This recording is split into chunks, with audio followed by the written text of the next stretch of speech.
Assalamualaikum warahmatullahi wabarakatuh.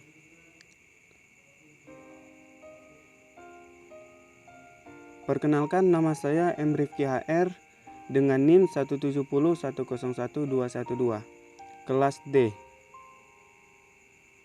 Baiklah, saya akan menjelaskan tentang 3 materi farmakologi. Yang pertama adalah analgetika.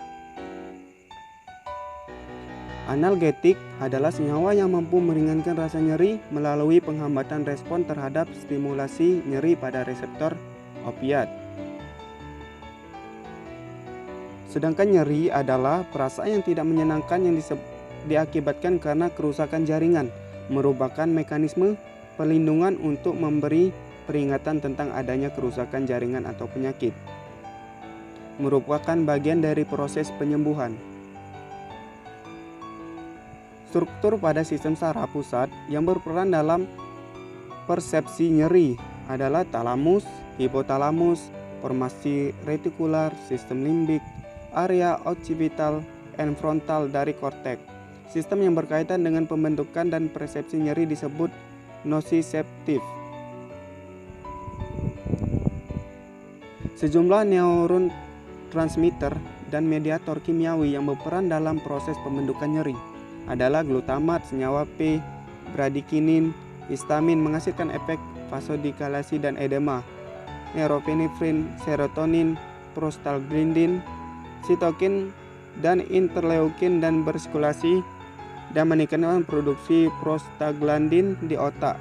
Akumulasi jumlah mediator dapat menghasilkan pelepasan prostaglandin lanjut sehingga menghasilkan kondisi hiperaglesia. Analgetika, definisi adalah senyawa yang mampu meringankan dan menekan rasa nyeri secara melalui penghambat respon terhadap stimulus nyeri pada reseptor opiat. Reseptor lain yang terlibat dalam pemrosesan nyeri melalui penghambatan pembentukan prostaglandin. Penggolongan analgetika. Penggolongannya terbagi menjadi 2. Yang pertama adalah analgetika opiat dan analgetika non-opiat. Contoh yang opiat seperti morfin, kodein dan senyawa kodein, oksikon dan hidrotson, hidromorfon, oksimorfon, nalbufin, butapanol, meferidin, fentanil, metadon, tramadol dan tapentadol. Sedangkan non-opiat yaitu AINES, antikonvulsan, NMDA antagonis, analgesik, tipe antidepresan, dan relaksan otot.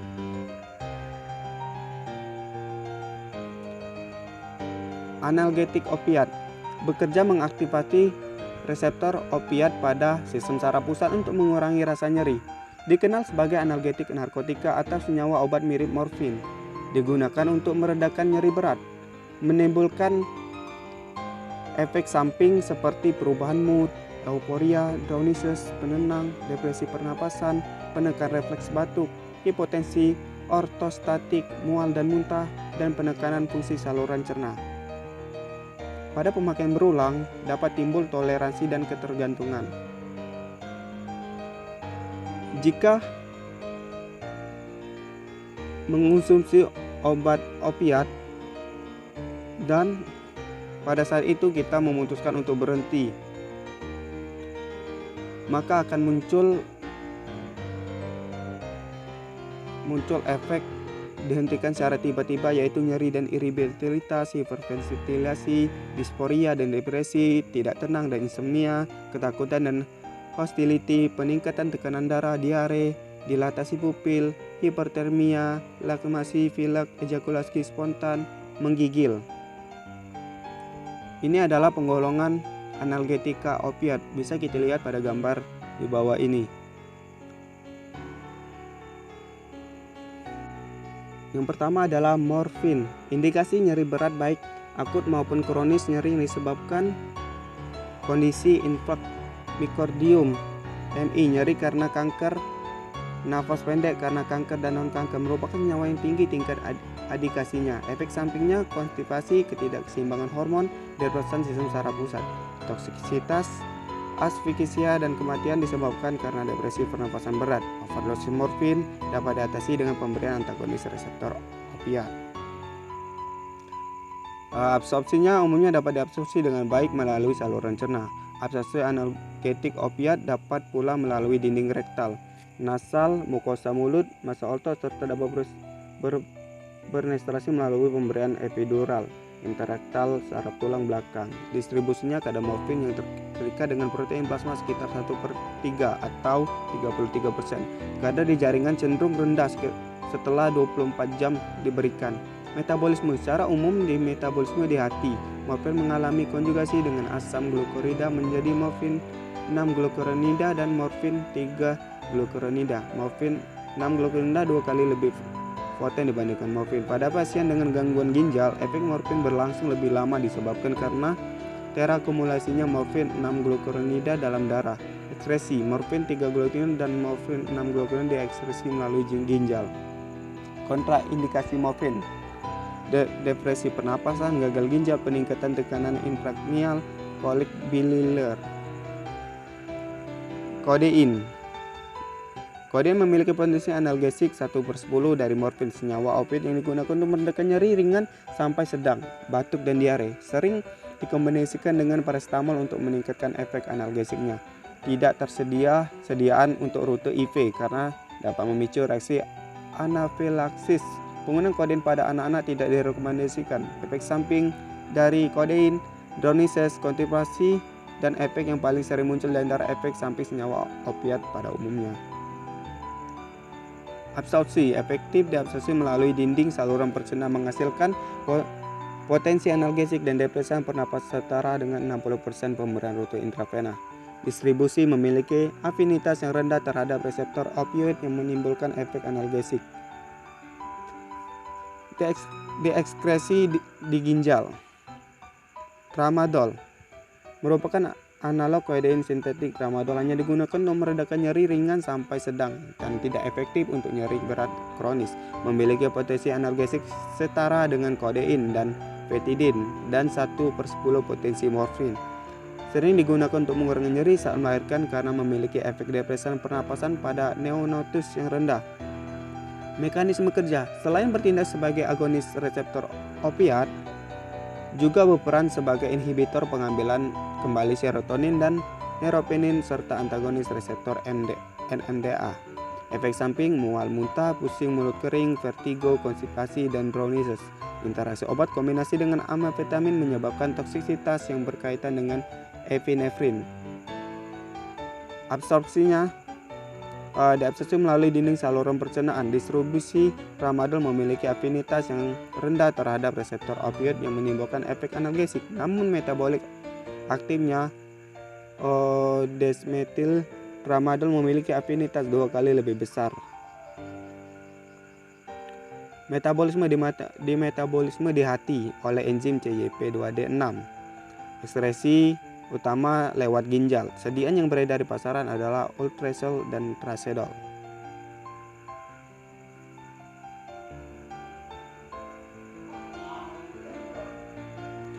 Yang kedua adalah analgesik non-opioid. Yang pertama adalah AINES. Contohnya paracetamol, aspirin, natrium diklofenak.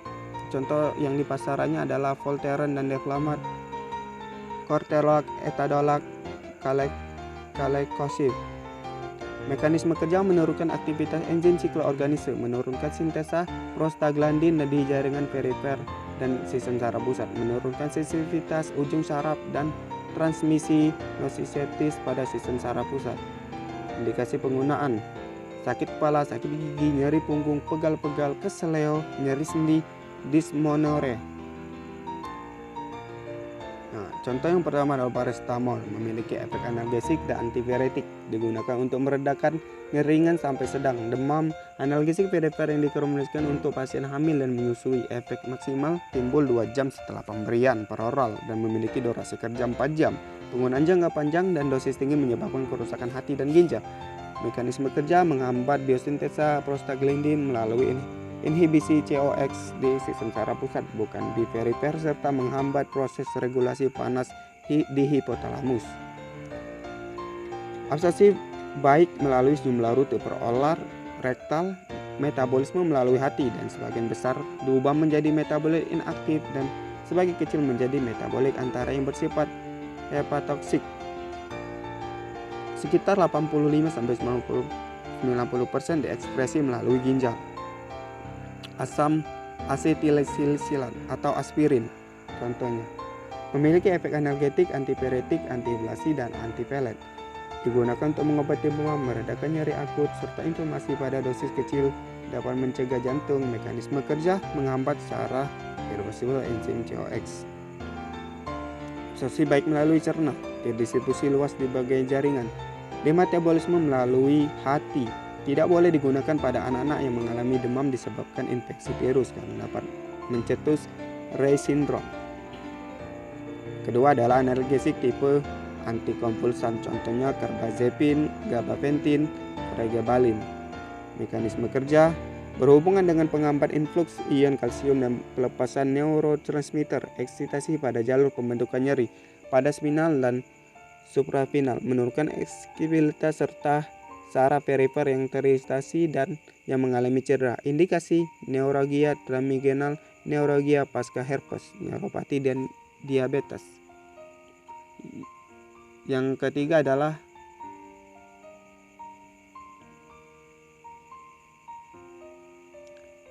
adalah antagonis reseptor MDA.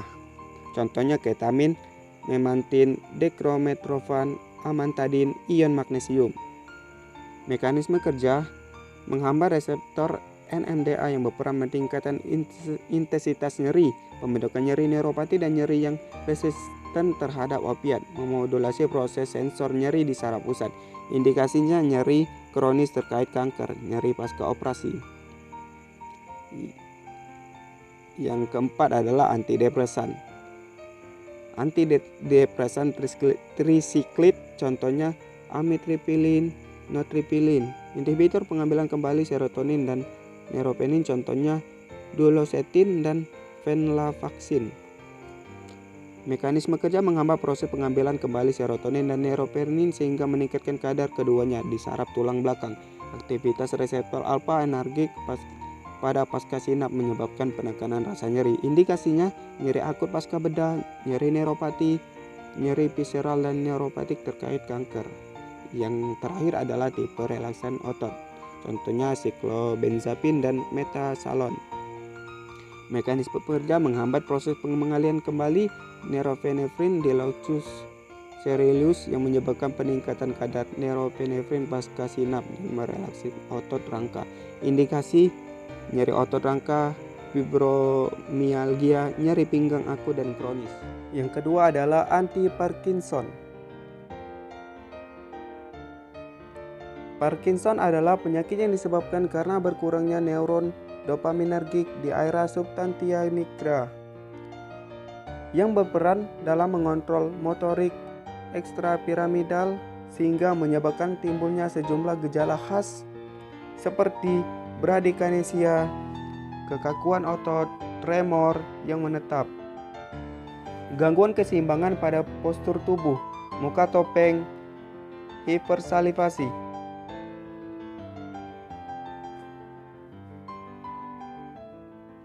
Ini adalah contoh dari gejala yang ditimbulkan oleh Parkinson.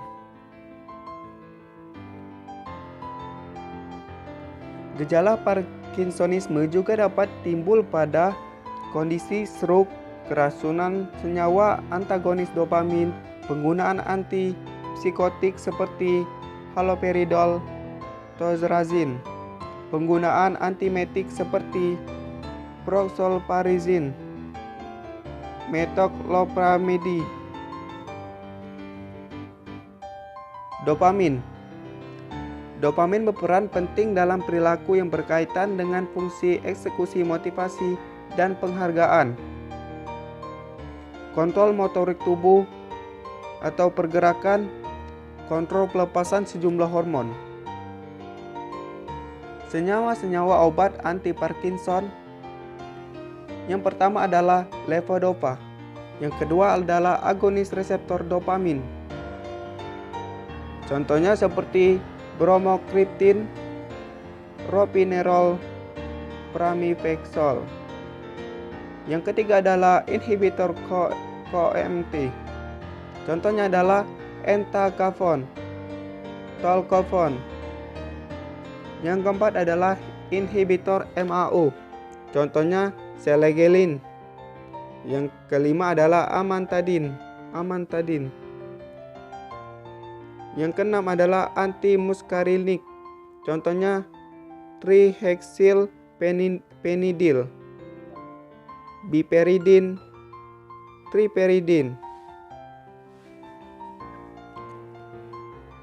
Ini adalah mekanisme kerja senyawa anti-Parkinson.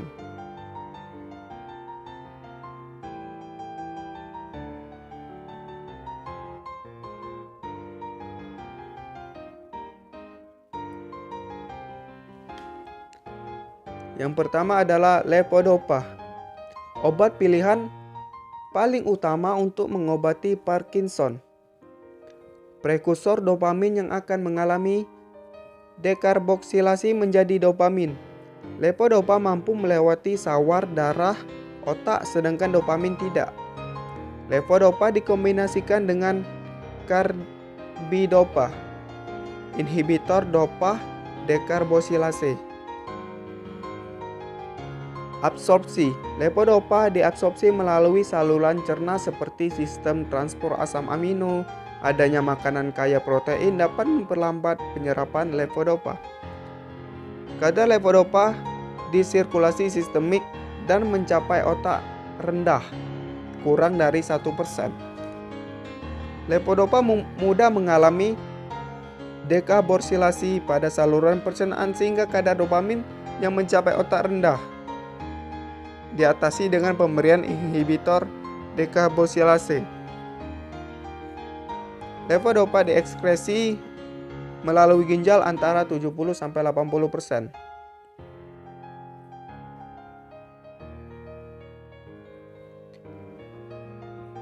Interaksi obat. Levodopa bila diberikan pyridoxine dapat menurunkan efektivitas levodopa. Pemberian bersama makanan dapat memperlambat onset levodopa. Pemberian bersama inhibitor MAO non-spesifik dapat memicu hipertensi krisis. Efek samping: hipotensi, aritmia, mual, disorientasi, halusinasi, dan bingung. Pada penggunaan kronis dapat menimbulkan kekakuan selama bergerak. Fenomena on-off dyskinesia. Agonis reseptor dopamin seperti bromokriptin, pramipexole, ropinirol, apomorfin memiliki durasi efek lebih lama dibanding levodopa. Efeknya bisa mencapai 8-24 jam, sedangkan levodopa hanya 6-8 jam. Bromokriptin bertindak sebagai agonis reseptor D2 dan antagonis parsial D1. Ropinirol dan pramipexole bertindak sebagai agonis reseptor D2 dan D3, lebih mudah diterima pasien dibandingkan bromokriptin. Obat-obat golongan agonis reseptor dopamin disarankan untuk pasien Parkinson dengan usia relatif muda, sedangkan levodopa untuk pasien Parkinson manula. Bromokriptin, pramipexole, ropinirol dapat diabsorpsi dengan baik melalui saluran cerna. Efek samping: halusinasi, bingung, hipotensi, ortostatik, mual, mengantuk. Fenomena on-off. Apomorfin injeksi digunakan untuk mengatasi fenomena on-off dengan dosis awal 2 mg dan diteruskan sampai 6 mg bila pasien bisa mentolerirnya. Apomorfin memiliki efek samping mual dan muntah yang kuat sehingga harus diberikan antiemetik yaitu trimethozenzamil peroral inhibitor COMT atau tolcapone dan entrecavon.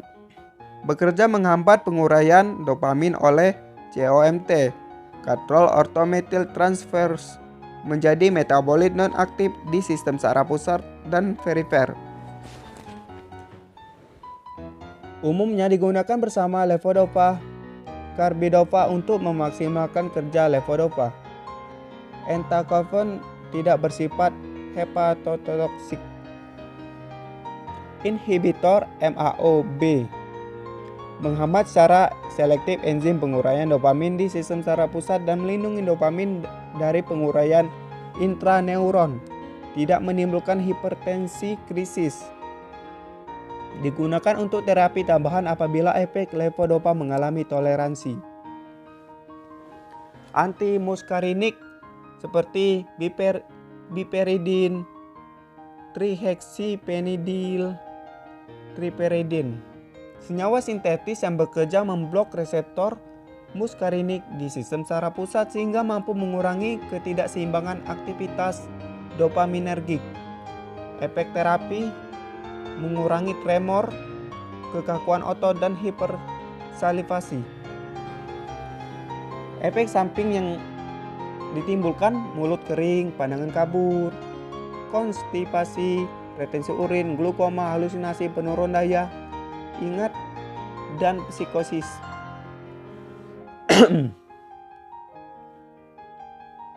Digunakan hanya untuk pasien Parkinson usia muda yang dominan mengalami tremor dan rigiditas. Yang ketiga adalah sedatif hipnotik. Definisi dari sedatif hipnotik: sedangkan sedatif atau ansiolitik adalah senyawa yang berefek untuk menurunkan aktivitas dan menimbulkan rasa tenang atau mengantuk. Sedangkan hipnotik adalah senyawa yang mampu menghasilkan efek drowsiness dan mempercepat onset dan memperpanjang durasi tidur. Penggolongan dari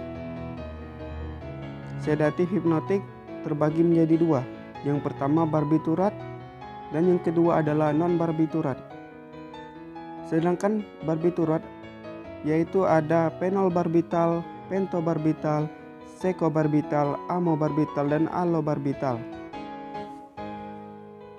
Sedangkan yang non-barbiturat, yang pertama adalah benzodiazepin dan lainnya. Penggolongan non-barbiturat benzodiazepin yaitu ada diazepam, flurazepam, oxazepam, lorazepam, nitrazepam, triazepam, clorazepam, estazepam, temazepam, alprazolam, prazepam, dan dimetildiazepam dan lainnya. Sedangkan yang lainnya ada glutamid, mebrobomat, klorahidrat, trichloroethanol, bucipron, zolpidem, beta blocker, clonidin, tranquilizer, antidepresan trisiklik, dan antihistamin.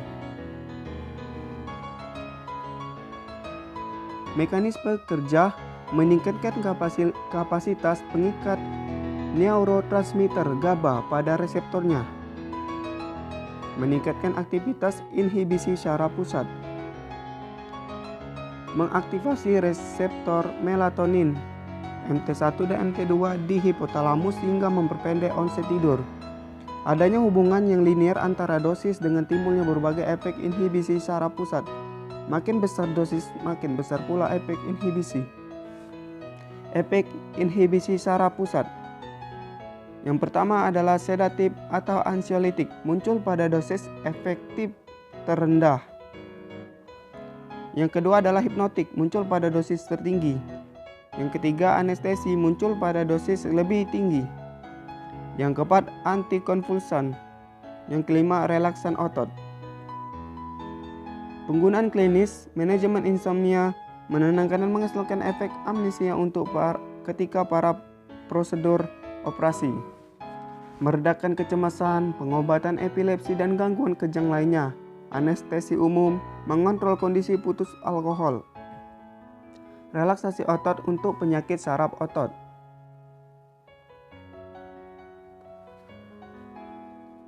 Golongan barbiturat. Efek sedatif hipnotik ditimbulkan dari perpanjangan aktivitas GABA melalui perpanjangan influx ion klorida pada neuron. Sedain oral mampu diabsorpsi dengan baik, dapat terdistribusi pada janin dan pada pasien dengan gangguan hati. Efek barbiturat mengalami perpanjangan, lebih dominan digunakan untuk anestesi manajemen status epileptikus, rute IV dan IM, dibanding sedatif hipnotik rute peroral. Fenobarbital efektif digunakan untuk mengatasi hyperbilirubinemia dan kernicterus pada neonatus, mengontrol serangan epilepsi. Bisa dilihat senyawa barbiturat dan indikasinya.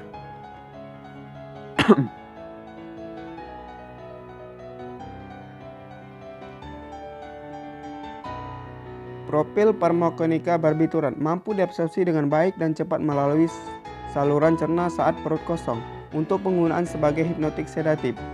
Terdistribusi luas di berbagai jaringan dan dapat melewati plasenta. Dapat terakumulasi dalam darah pada pemakaian berulang. Perlu pengaturan dosis. Di metabolisme secara ekstensif di hati menghasilkan metabolit-metabolit yang cukup lambat diekskresikan.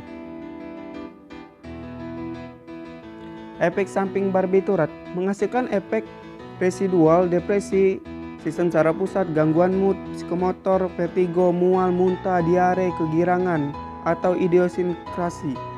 Dapat timbul reaksi hipertensivitas pada pasien yang memiliki riwayat alergi, bengkak di lokasi penyuntikan, kelopak mata, bibir, dan dagu. Interaksi obat barbiturat, kombinasi dengan senyawa depresan sistem saraf pusat terutama alkohol, dapat menimbulkan depresi sistem saraf pusat berat. Kombinasi dengan isoniazid metilfenidat inhibitor MAO dapat menimbulkan depresi sistem saraf pusat berat. Dapat menurunkan kadar sejumlah obat dalam darah ketika dikombinasi dengan barbiturat atau penginduksi enzim CYP. Golongan benzodiazepin mampu memperpanjang waktu tidur, memiliki efek antikonvulsan dan digunakan pada prosedur presentasi. Tidak mampu menghasilkan efek anestesi meski bekerja meningkatkan aktivitas inhibisi di sistem saraf pusat. Efek dapat meningkatkan pada penggunaan bersama dengan sejumlah antimikroba, erythromycin, clarithromycin, itraconazole. Ini adalah senyawa benzodiazepin dan indikasinya. Bisa dilihat pada gambar sebagai berikut. Profil farmakokinetika benzodiazepin mampu diabsorpsi dengan baik melalui saluran cerna kecuali klorazepam. Terdistribusi luas di berbagai jaringan dan dapat terdistribusi pada air susu ibu. Ikatan dengan protein plasma meningkat seiring dengan meningkatnya lipofilitas. Alprazolam 70% sampai 99 diazepam.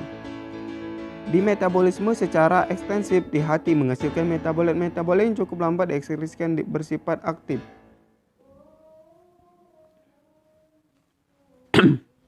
Penggolongan benzodiazepin berdasarkan T1/2 eliminasi.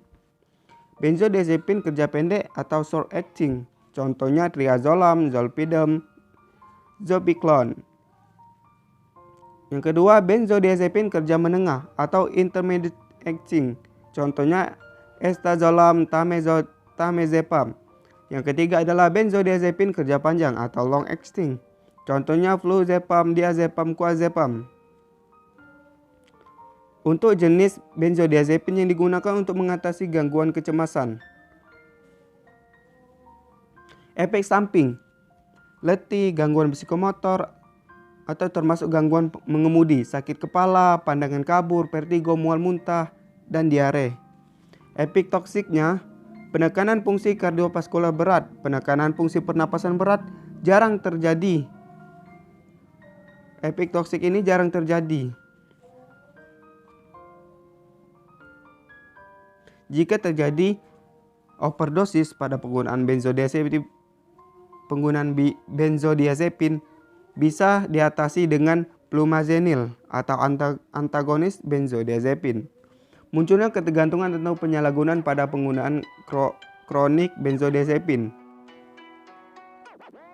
Benzodiazepin mampu mempercepat onset tidur dan menghasilkan efek tenang yang apabila tidak digunakan, onset tidur dapat kembali seperti semula. Reaksi putus obat. Jika kita mengalami putus obat benzodiazepin, maka kita akan mengalami gejala muncul kembali masalah awal, disforia, irritabilitas, berkeringat, pusing, tremor, mimpi buruk, anoreksia. Senyawa-senyawa mirip benzodiazepin, contohnya zolpidem, zaleplon, dan ezopiklon. Efek dominan yang ditimbulkan adalah hipnotik dengan cara memperpendek onset tidur dan memperpanjang durasi tidur. Hanya efektif digunakan untuk mengatasi insomnia. Dapat menimbulkan toleransi dan ketergantungan. Mekanisme kerjanya bertindak sebagai agonis pada reseptor GABA. Farmakokinetikanya. Absorpsi di saluran cerna berlangsung cepat kecuali zolpidem. Zaleplon memiliki T1/2 eliminasi paling singkat sehingga durasi kerja paling pendek, hanya cocok digunakan pada kondisi sulit memulai tidur. Senyawa hasil metabolisme bersifat tidak aktif. Agonis reseptor melatonin, contohnya Remelton dan Tasimelteon. Diabsorpsi di saluran cerna, kadar puncak dalam serum dicapai kurang dari 1 jam, mengalami metabolisme lintas pertama yang signifikan dengan menghasilkan metabolit yang bersifat aktif. Digunakan untuk mengatasi insomnia sementara dan insomnia kronik. Remelton tidak menghasilkan reaksi putus obat ketika pemakaian dihentikan serta tidak menyebabkan toleransi pada pemakaian lebih dari 6 bulan.